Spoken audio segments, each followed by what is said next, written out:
Assalamualaikum warahmatullahi wabarakatuh. Kita berjumpa lagi Ahad 11 Desember 2022 menjelang tahun 2023 dengan agenda padat untuk mengembalikan Nusantara dan dasar negara Pancasila sebagai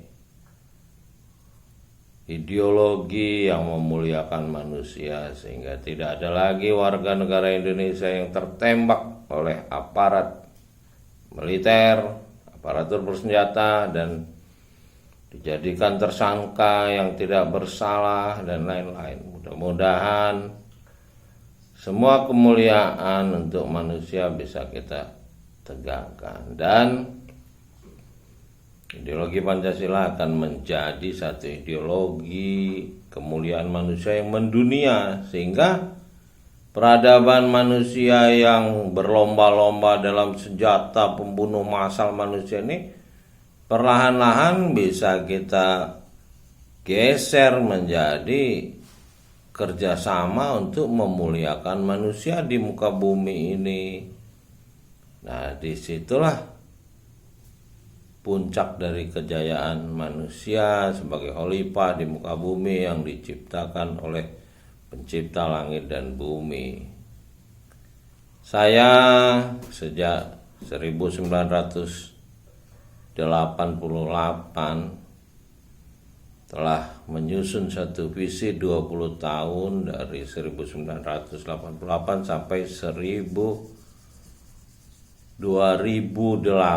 Jadi visi pertama saya adalah membangun aset senilai 100 juta dolar, karena saya waktu itu fresh graduate dari Universitas Indonesia dan diminta dalam acara wisuda rektor UI Profesor Dr. Suyudi untuk menciptakan lapangan kerja, sehingga saya membuat perusahaan perseroan terbatas, lalu membuat kafe, restoran, dan berbagai kegiatan pemberdayaan masyarakat, sampai saya juga berkeluarga, lalu menjadi ketua Ikatan Arsitek Indonesia Daerah Lampung, sekretaris umum LPJK Daerah Lampung, menjadi calon gubernur 2002 Provinsi Lampung, dan diminta mendaftar jadi wali kota Bandar Lampung pada tahun 2010.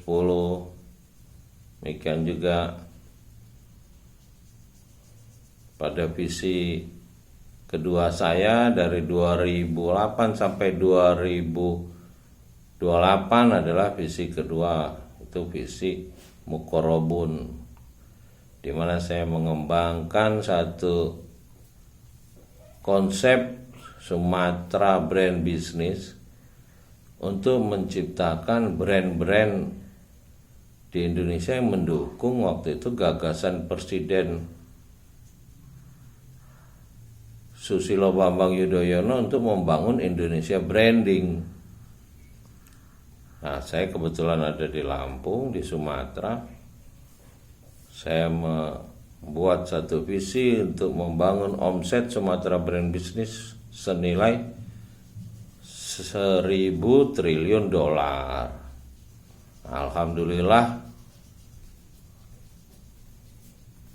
banyak masyarakat yang sudah mulai mengerti, termasuk ada bupati di Riau yang mulai berpikir kenapa hasil minyak di daerahnya dikirim ke pusat sementara rakyat di daerahnya butuh bantuan hidup dalam kemelaratan, semua hasil tambang dan lain-lain lari ke pusat, sementara pusat penuh dengan pesta pora, menyambut orang luar negeri, G20 segala macam, ngabisin anggaran yang nggak karu-karuan dengan situasi negara yang lagi prihatin, belum lagi pesta keluarga dengan pengawalan yang super mewah, royal party namanya. Ya, masyarakat mulai sadar loh, ada yang nggak beres nih